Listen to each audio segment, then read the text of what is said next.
Baik, Assalamualaikum warahmatullahi wabarakatuh. Perkenalkan, nama saya Ahinis Dirman dengan NIM 01035212 dari Program Studi Teknik Elektro Universitas Al-Azhar Indonesia. Di sini saya akan menjelaskan materi yang sudah kami pelajari di kelas Kapita Selekta, yaitu ada tiga tema materi yang akan saya bawa hari ini, yaitu pola belajar mengajar di era digital, kemudian SIM card on mobile operator, dan electropreneur di era digital. Oke, kita langsung saja di tema pertama, yaitu pola belajar mengajar di era digital. Keberadaan teknologi sudah menjadi bagian dari proses pembelajaran pastinya kan, karena teknologi sudah berada dalam genggaman masing-masing individu dimanapun mereka berada. Kemudian hasil penelitian menunjukkan bahwa ternyata orang-orang yang lahir dari tahun 1995 sampai sekarang disebut juga digital natives atau generasi yang lahir setelah ada teknologi atau biasa disebut dengan Gen Z. Kemudian, selama 2 dekade terakhir sudah dilakukan penelitian oleh the US National Research Council. Hasil dari penelitian tersebut didapatkan 2 kesimpulan: how people learn dan how students learn.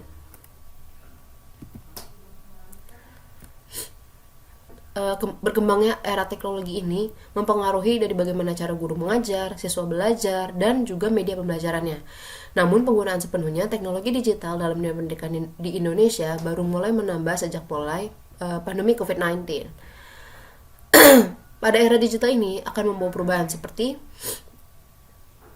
ini ada proses belajar mengajar tradisional dan proses belajar mengajar teknologi atau era modern perbandingannya. Kita bacakan dari yang proses belajar mengajar teknologi aja ya, atau era modern. Akses yang lebih luas ke bahan dan informasi pendidikan, sumber tidak terpaku dari buku saja. Jadi baik murid maupun guru atau dosen pengajar itu tuh akses informasi yang mereka dapatkan itu bisa lebih luas karena sekarang sudah ada sumbernya dari internet. Kemudian lebih banyak saluran dan alat yang tersedia untuk komunikasi dan kolaborasi. Kemudian memungkinkan jenis pembelajaran yang lebih personal bagi siswa. Kemudian kurikulum modern juga menekankan ide-ide dan konsep besar. Interaksi belajar modern adalah student center, sedangkan guru adalah fasilitator.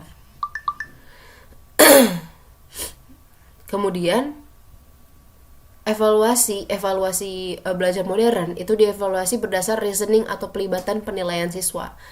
Sebenarnya dalam era modern ini pilihan ganda itu tuh sudah tidak begitu relevan lagi, karena evaluasi belajar modern masa kini itu lebih diperlukannya penalaran seorang siswa, yang dimana sebenarnya soal esai itu lebih relate untuk kurikulum evaluasi belajar modern pada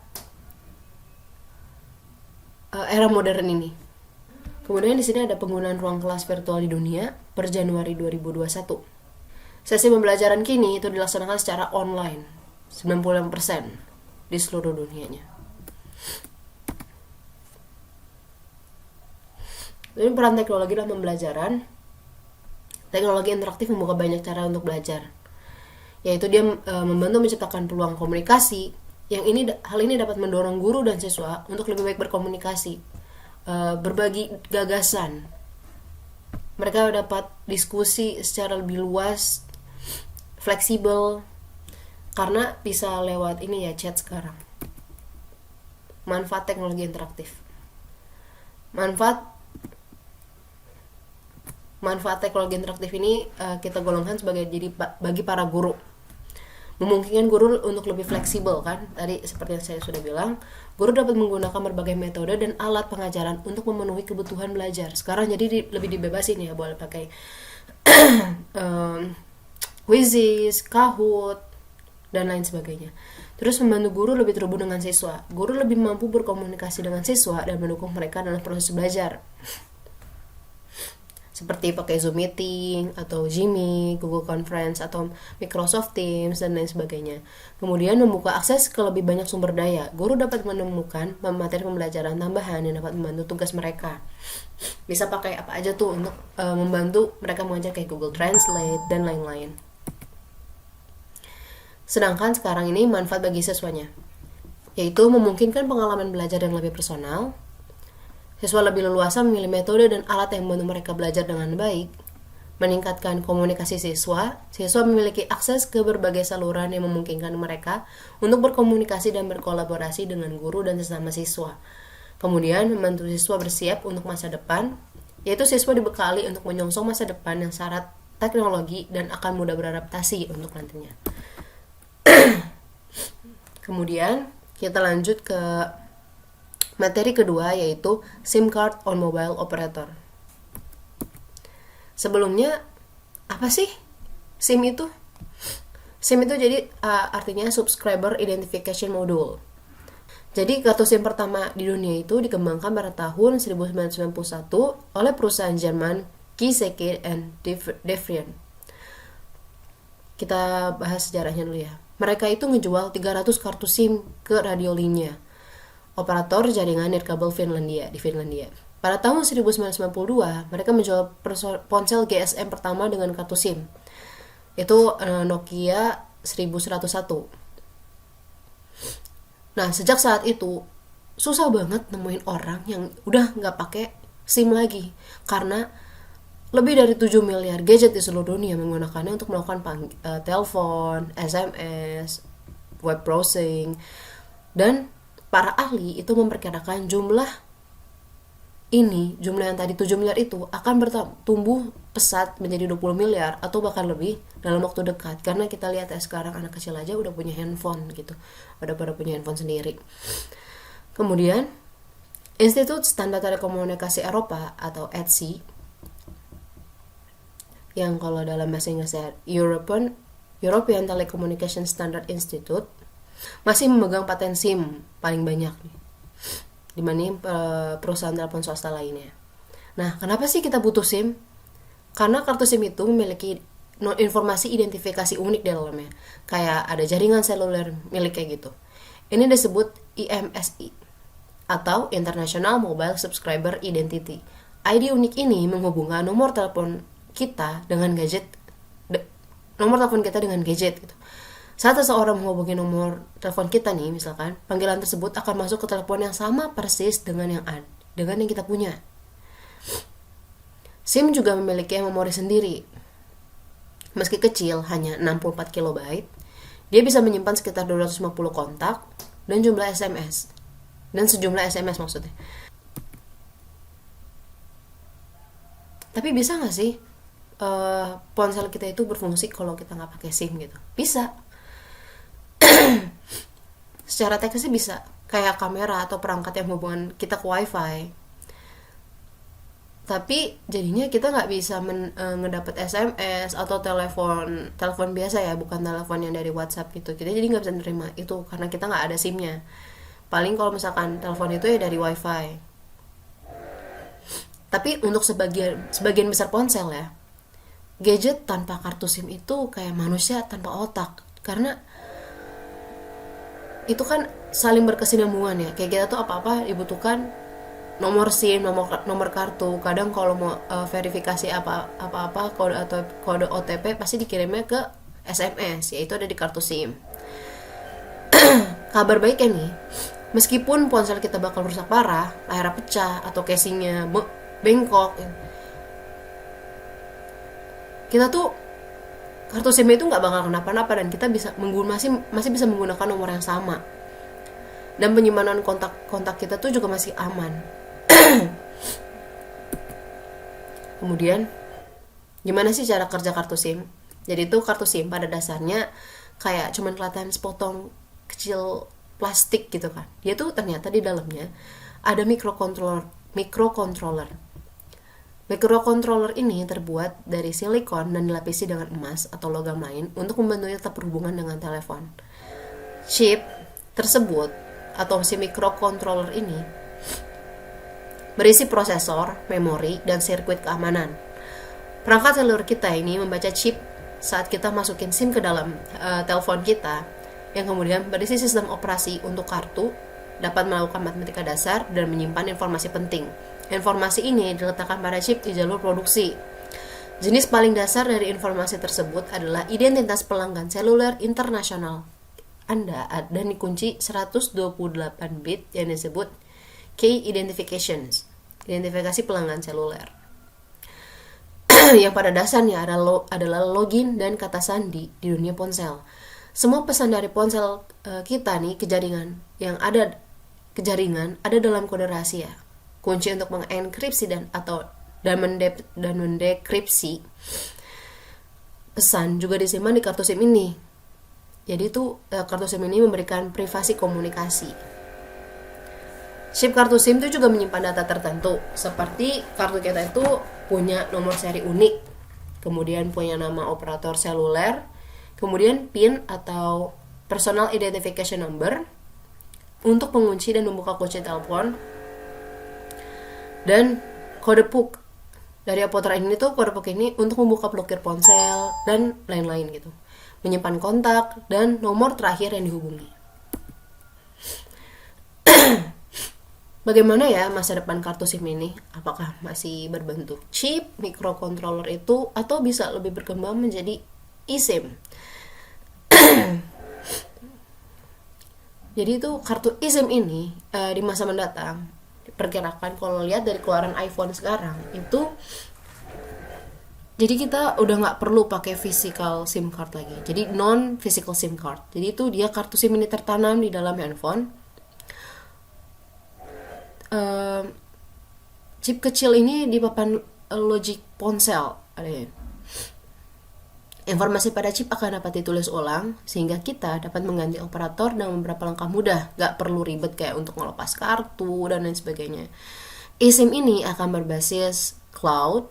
Dia super aman, super cepat juga, dan juga nyaman digunakan karena kita gak perlu repot-repot untuk buka, dicolok terus diambil kartu SIM-nya kayak gitu-gitu ya. Kemudian ini juga bakal jadi win-win untuk manufaktur atau si perusahaannya, karena lebih sedikit biaya distribusi dan pemasangan dan desain yang lebih baik dengan lebih banyak ruang fisik gratis di gadget.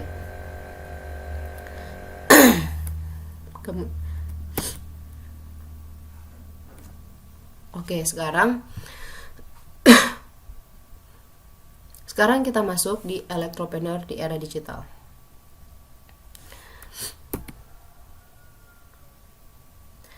Pernah gak sih dengar perkataan, tak bisa menggenggam dunia jika tidak ada teknologi? Nah, di masa ini perubahan dunia sangat makin tampak ya sekarang. Dunia tuh menjadi semakin global, yang membuat dunia itu menjadi semakin transparan. Yang biasanya kita nggak tahu nih kalau politik itu ternyata aslinya. Nggak berani ngomong. Kemudian perkembangan teknologi yang semakin canggih dan juga semakin maju tentunya pastinya memunculkan berbagai perubahan dalam setiap aspek kehidupan ya. Karena mulai dari dunia pendidikan, pasar ekonomi, politik, pun dalam dunia industri, semua mengalami yang namanya transformasi digital hingga muncul istilah revolusi industri 4.0. Istilah ini ditunjukkan untuk dunia industri yang mengalami perubahan dari yang semula bersifat fisikal, kini berubah menjadi virtual. Pada dasarnya, revolusi industri 4.0 ini tak bisa lepas dari peran adanya teknologi, pasti. Hal ini selaras dengan pernyataan Erlangga Hartarto selaku Menteri Perindustrian Indonesia pada tahun 2018 yang menyatakan bahwa dalam penerapan revolusi industri 4.0 diperlukan 5 teknologi digital yang dianggap sangat esensial sekali, yaitu IoT atau Internet of Things, AI atau Artificial Intelligence, wearables atau augmented reality dan virtual reality, advanced robotics, dan 3D printing. Dari kelima teknologi tersebut, teknologi IoT yang paling difokuskan untuk saat ini. Kenapa? Karena Internet of Things atau sering dikenal dengan IoT merupakan suatu konsep teknologi yang baru di mana semua perangkat bisa terhubung hanya dengan internet. Teknologi ini memungkinkan suatu objek atau siapapun bisa terhubung dengan juga mentransfer data hanya dengan bantuan internet. Sekarang aja kulkas atau refrigerator itu udah pakai IoT. kita bisa nyambungin wifi ke sana, kemudian AC.